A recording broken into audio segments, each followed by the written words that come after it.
माननीय राष्ट्रपति महोदय ने भी अभी तक आदिवासी दिवस की बधाई नहीं दी। वो गणेश चतुर्थी की बधाई देते हैं, रक्षाबंधन की भी बधाई दी, हर त्योहार की बधाई देते हैं, लेकिन आदिवासी समुदाय से राष्ट्रपति बिठाए हुए कह रहे, लेकिन उन्होंने आदिवासी दिवस की बधाई नहीं दी। ये बधाई है ही नहीं, ये खबर है। पत्थर की हड्डी जलाए, उपराष्ट्रपति हड्डी क्या नहीं किया।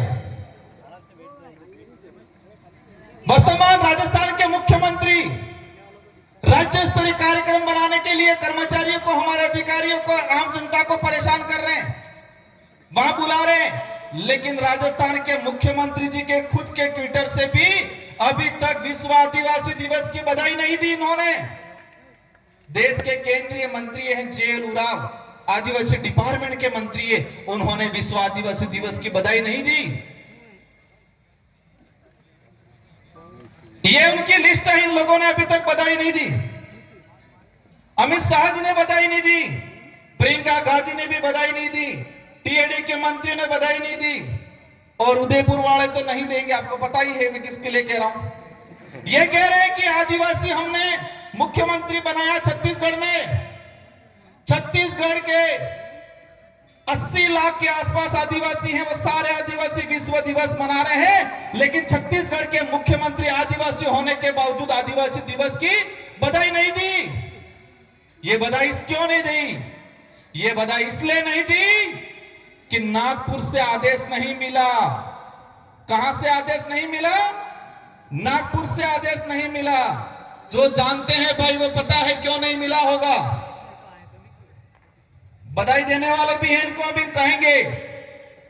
नीतीश गडकरी जी ने बधाई दी, नीतीश गडकरी जी ने भी बधाई दी, राहुल गांधी जी ने बधाई दी, और डरते डरते बाबूलाल जी ने भी बधाई दी। ये जानना जरूरी है कि आदिवासियों की बात करने से मात्र ये जानना जरूरी है कि ऊपर दिखावे के लिए आदिवासी की बात करते हैं, लेकिन आदिवासी दिवस की बधाई नहीं देते हैं। ऐसे नेता, ऐसे पार्टी वाले लोगों को भी जानने की जरूरत है, अपन को कि पहचानना जरूरी है कि कौन अपना है, कौन पराया है, कौन दोस्त है, कौन दुश्मन है।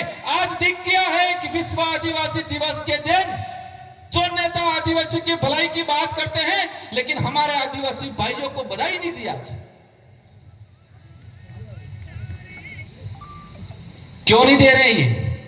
क्योंकि नागपुर से आदेश नहीं मिला, और नागपुर से आदेश इसलिए नहीं मिला, आप सब जानते हो क्यों नहीं मिलेगा। इस बार आदिवासी दिवस की थीम क्या है?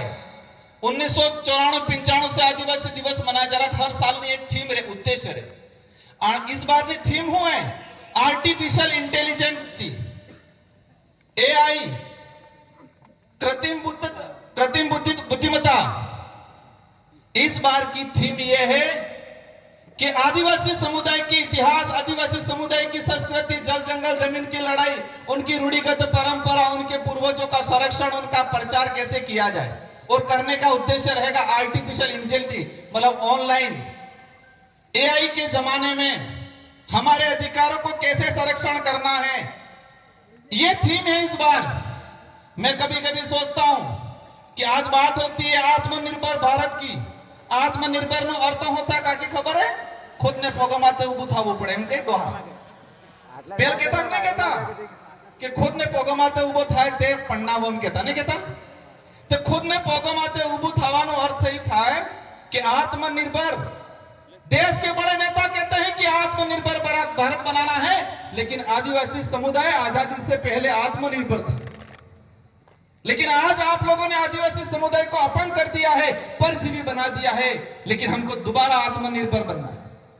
आत्मनिर्भर हरती था आजादी थी कि पहले राजा रजवाड़े हो, मुगल था, अंग्रेज था, आपण माते अत्याचार हरती करता, तोप ने बंदूक लेना होता, हमारा पहाड़ छीनना होता, हमारा जंगल छीनना होता, तो वो क्या लेके आते? तोप ने बंदूक नहीं लेना होता। तो हमारा समाज हरजा कामटी गोपेण बालाथा के अण मुकाबलो करता। मतलब आजादी से पहले हमारे पे अत्याचार हथियारों से हुआ करता था। हमारा समाज आत्मनिर्भर था, हथियारों से उनको वार करता था और उनको भगा देता था। अब आजादी के बाद क्या हो रहा है? कलम और कागज से अत्याचार हो रहा है। आज बाप दादा हमू हरजा कामटी लेन तैयार रहता तो अपने बंदूक ने भगाड़ता। आजादी से पहले हथियारों से हमला होता था, आज कागज और कलम से हथियार हमला हो रहा है हम पे। और हमारा समाज कागज और कलम में मजबूत नहीं रहा है अभी तक। कलम और कागज में हमारा समाज आत्मनिर्भर नहीं है, इस वजह से मुकाबला नहीं कर पा रहा है। हथियारों से तो आत्मनिर्भर था तो रजवाड़ों को, अंग्रेजों को, मुगलों को सबको भगाया। लेकिन आज कलम और कागज से अत्याचार हो रहा है हमारा। कागज में लिख रहे हैं, पहला हमला हुआ भिल प्रदेश को अलग करने का, कागजों में 4 राज्यों में अलग करके डिवाइड कर दिया। हमारे पूर्वजों को पता चला होगा 10 साल बाद, 5 साल बाद। कागजों में हमारी बोली भाषा भीली भाषा की जगह लिख दिया वागड़ी। कागजों में हमारे भाई भील थे, लिख दिया उन्होंने मीणा, रावत, सिसोदिया। कागजों में ये धरती हमारी अवास्तविक धरती हमारी थी, लेकिन कागजों में लिख दिया ये तो किसी और की धरती है।